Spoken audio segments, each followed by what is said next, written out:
questions.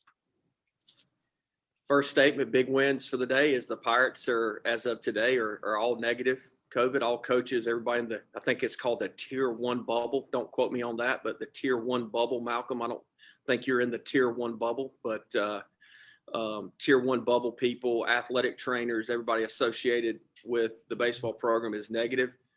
So we'll be full strength tomorrow going into the game, which is exciting. The other thing is I was sitting here thinking, as Malcolm was saying, you get to open it up. It's almost like the first day I was going to be the head coach and coach a game against UVA back in 2015, because we haven't played baseball in so long. So I have, you just anticipated this day, but not sure with COVID if you're going to play and all that good stuff. I know our guys and our staff are just ready to go out there tomorrow and play baseball against somebody else besides ourselves. Okay, we'll open up the questions for Coach. Coach, does Rhode Island, do they give you guys like an update on their testing at all? Or how does that work just kind of leading up to the game? So they have to anybody we play this year has to meet the minimum requirements for the AAC, which is 2 tests per week. So the Rhode Island coach, texted actually Jeff Palumbo this morning and said they were all clear. So that, and then there's forms obviously that are passed back and forth amongst the administration. So at least we don't have to handle that as baseball coaches. That's going through probably Mike Hanley and JJ and Womack. They handle kind of the behind the scenes stuff. So they're good to go. And they'll be heading down here today at some point in time. Hey, how's Tyler Smith been this week? He's obviously a fifth-year senior, and pretty cool for him to get that opening day spot as a senior, kind of sentimentally. How has he been this week? And I'm sure he's kind of looking forward to that moment. Well, of course, we've battled some weather this week. Monday, we scrimmaged just a little bit. Tuesday, which was the, nicest day, we had to give him a day off, and we gave him that day off. I really have not been around Smitty that much, as crazy as that sounds, but we had a team meeting on Wednesday, and just more so with the younger guys, I said, "Hey, Smitty, have you done anything different this week?" He goes, "No." I go, "Exactly." And that's the way we approach as a program, that we're staying the same. I mean, nothing's changed. We're going to focus on the processes that have got us to this point. And when I mean this point, I mean Matt Bridges' processes are different than Smitty's. Smitty's are different than Seth Goodell's and so forth. So the guys are really focused on what each individual needs to do to prepare themselves to be ready tomorrow night. And then we've done the same as a team. Cliff, is that a new game day hat that you got on there? I believe it's a hook, isn't it? No, it's the Flame. It's Grover Gaming. Garrett Blackwater, who played basketball at East Carolina and was my roommate in college. It's his company, and it's a really cool hat. It fits well, and I'm going to support him until somebody says I can't wear it anymore, which I don't think that's going to happen anytime soon. So. Coach, you had mentioned weather around here. Weather is always an issue. I would imagine for Rhode Island and those teams up north, it's always an issue this early in the season. Can you talk about how much of an advantage it is now as opposed to when you were a player at ECU, having the facilities you have and the resources to be able to practice indoors? It's a tremendous advantage. We have a pitching indoor where our guys can throw bullpens inside. We have the hitting indoor, which we can pull the cages back, which we did on Sunday, and we went pitcher versus hitter in the big square cage that we have in our hitting indoor. So we wouldn't have been able to do any of that when I played here. We had outdoor cages and none of the hit, it was Harrington Field. So we'd lifted weights, and coach probably would have just ran us because there was nothing else for us to do because we couldn't play baseball, and we would have just not been able to get a ton of baseball stuff in because there was no indoor facilities for us to be able to get work in. Coach, what kind of scouting report do you have on Rhode Island? I know you guys don't look at tape. I know you talk to other coaches, and what kind of scouting report do you have on? Well, Bailey, first off, we do look at tape. So that's the one. We do watch video. So we're not the old school coaches that don't know how to use computers. We watch video. Now, the tough thing has been there's not a ton of recent video on pitchers, as last year was COVID, and it's just been harder to get information. And I can tell you this, I know the kid's name that's going to start for him on Friday night. He's a right-handed pitcher, but I really don't know much about him. He was hurt some last year. Stuff wasn't as good as it was 2 years ago. So there's going to be some uncertainty about who we're facing, what's going on, as much as any game we've ever played. I go back to the Quinnipiac game. It's hard to get video of those guys, and the video we had of pitchers was from a high home, and you couldn't tell if it was a fastball or a breaking ball. And I felt, as a coach, you want to prepare your guys just for what they're going to see, especially the hitting side of it. And, I felt naked going into that game, and that's not the reason we lost the game, but we don't have a lot of information. We have looked for it, but it's just not out there. And the thing our guys have to do a tremendous job of early, especially hitters, is communicating to the other batters what they're seeing at the plate. And, Bryson's going to lead off for us tomorrow. There's your little scoop there, Ronnie, with the lineup. Bryson's going to lead off for us, and he's going to have to come back with information to the next guy. And the next guy is going to have to pass it on, and we're just going to have to do a really good job of communicating early on in the game. Cliff, I guess the good news is that it's not snowing outside. Bad news is still a little bit wet on the wet side. What's the prognosis, and what's the game plan a little bit in that regard? Well, the positive is it's not snowing. I mean, you look back to last weekend, early on last week, it looked like it was going to snow for 4 days straight. And I looked at the radar this morning early, and 30, 40 minutes north and west of us, it was sleeting. So definitely better to be water than snow or ice for everybody involved, including Joey Perry. And look, I'm not a weatherman. You guys know that. We're going to do everything we can to play tomorrow, even if we have to back it up to 6 or 7 o'clock at night. It's going to get out of here at some point in time, but if not, then we'll strap it on and play a doubleheader on Saturday and one game on Sunday. Speaking of that, if you have to push things back, how important is it this year, probably more than any other year, to be flexible? Billy, that's the thing COVID has done to everybody, is there's no certainty about anything. There's no certainty about tomorrow. There's no certainty about 4 or 5 hours from now. So we've told our guys, you have to be ready to bob and weave and adapt. That's one of the things that we talked about in the fall a ton, and be ready for whatever, be ready for no fans, which we prepared for that. And we'll just take it 1 minute, 1 second at a time, and 1 pitch at a time, and see what happens. Cliff, you had said earlier that the American had not decided on the doubleheader format, how many innings each game would be. Is that been firmed up, or is that still undecided? Al, you really want to get way on into the season, huh? We're going to play 4 9-inning games. And it's not a set day, but most of the conference teams, we're going to play the doubleheader on Friday. And the reason we're doing that is for a couple of reasons. Number one, there's no midweek games, so your pitching can be rested for the previous weekend because there's no midweek. And secondly, you want to get the games in as soon as possible if the weather is okay, because we know there's weather. We play outside. So if we can get 2 games in on Friday, knock that out to start with, and then worry about the next 2 for the next 2 days. Would you say that more innings helps teams with more pitching depth?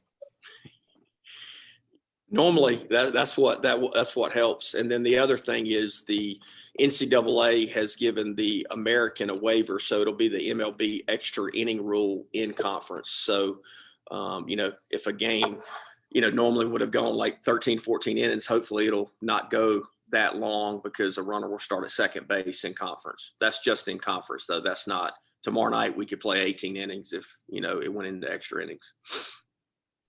Coach, go ahead, Stephen. Go ahead. You talked about Tyler Smith earlier. I'm sure you look at him and Cooch as both potential Friday night guys. Was there something that put Tyler over the edge just going to the series opener? Well, I go really, and I talked to Smitty and Cooch together. I feel like we got really good relationships and brought them in together. And I said, look, I love both of you guys. Both of you guys have to be Friday night starters, as what we've told our entire pitching staff that's going to be starters. We want all of our guys to be Friday night starters. One guy's going to get the ball on Friday. One's going to get it on Saturday. One's going to get it on Sunday.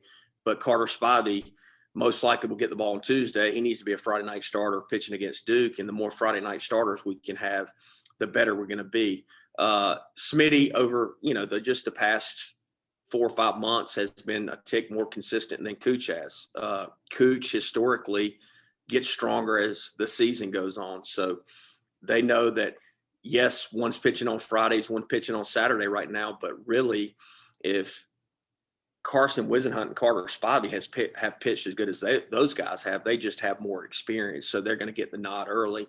And then those other two guys are going to push them. And then once Gavin gets healthy, he's going to push them as well. So it's as you guys know, it's a long season, and our guys will do a good job of doing whatever role they're put into. And that's the thing Tyler Smith talks to the younger pitchers about all the time is, his junior year, he probably put too much pressure on himself and worried about the wrong things. And that was probably his worst statistical year here at East Carolina, when the year before he was like, I don't care if you throw me in the bullpen, I'll pitch on the weekends, whatever. Whenever my name's called, I'll be ready to go.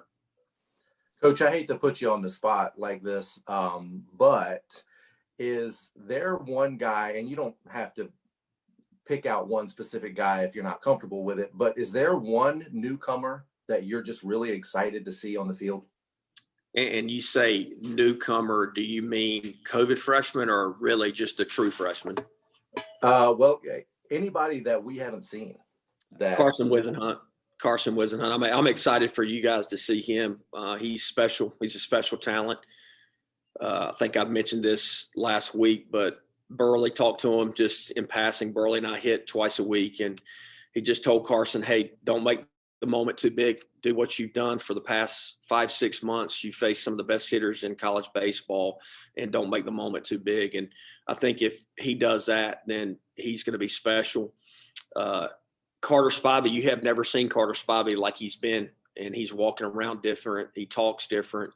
His confidence or swagger is just different. And, I think that's going to be exciting for you guys to see. Seth Cadell, I know he's not a newcomer, but the way he's played for the past 5-6 months is different.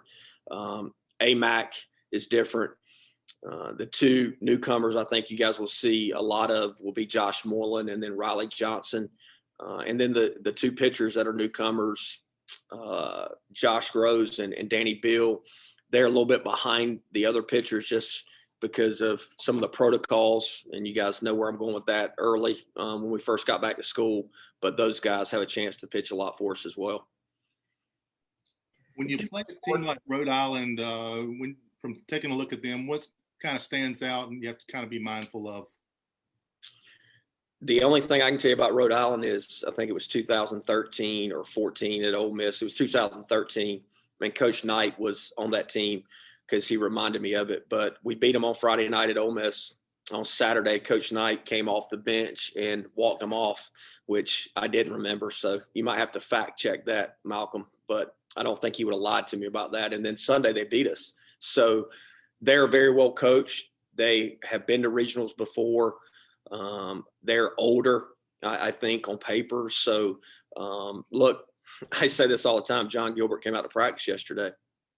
How's good is Rhode Island? I got no idea, John. If we play well, we got a good chance of winning. If we play like crap, then we got a good chance of losing. And that's the way we approach every game. So I know I'm not answering your question. I know I'm not giving you any bulletin board material, but that's the way we approach every game we go into. If we take care of us, then we're going to be in good shape.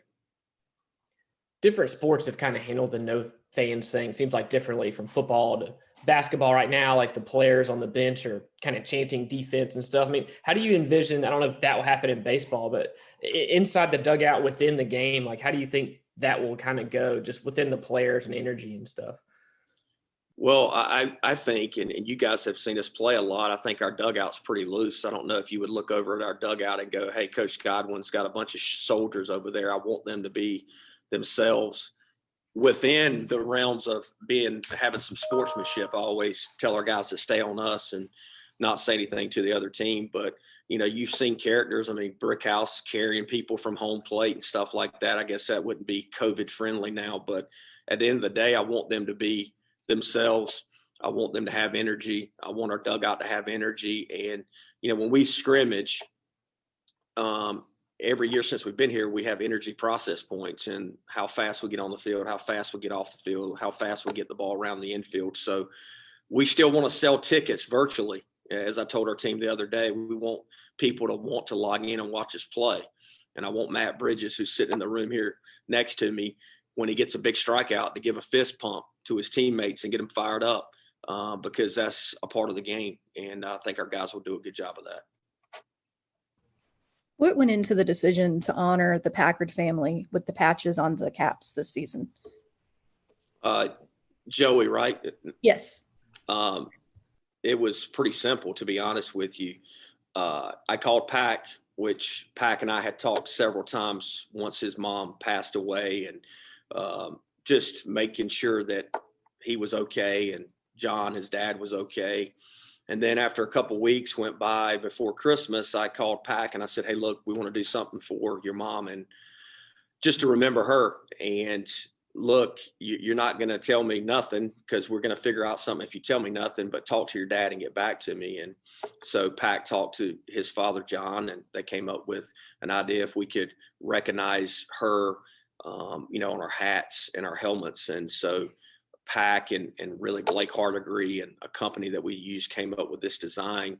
And so it'll be on our purple game hat, our white game hat, our camo game hat, and then all the position players, when they go to the plate and wear helmets, it'll be on the helmet as well. And Pack meant so much, of course, to me personally. He was our first commitment here in the Cliff Godwin era, which was a big deal. But secondly, what his family meant to ECU baseball and what his mom, the support she showed us. So it's the least we could do.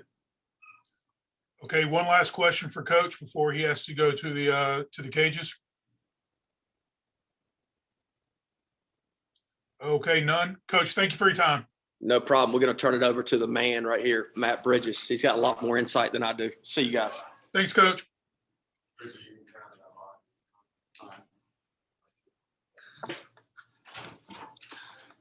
What's going on? Hey, Matt, how are you, buddy? Doing pretty good. How about yourself? Doing well. We're just going to go straight into questions for Matt.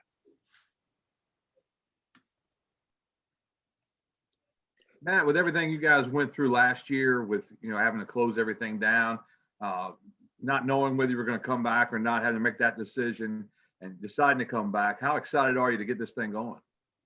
Yeah, I think we're really excited. It's been almost a year now. The decision to come back was a huge one for me, and I just couldn't imagine myself not being here this year. And I think a lot of us have grown over the pandemic. We've become closer as a team through our relationships and our bubble being tight.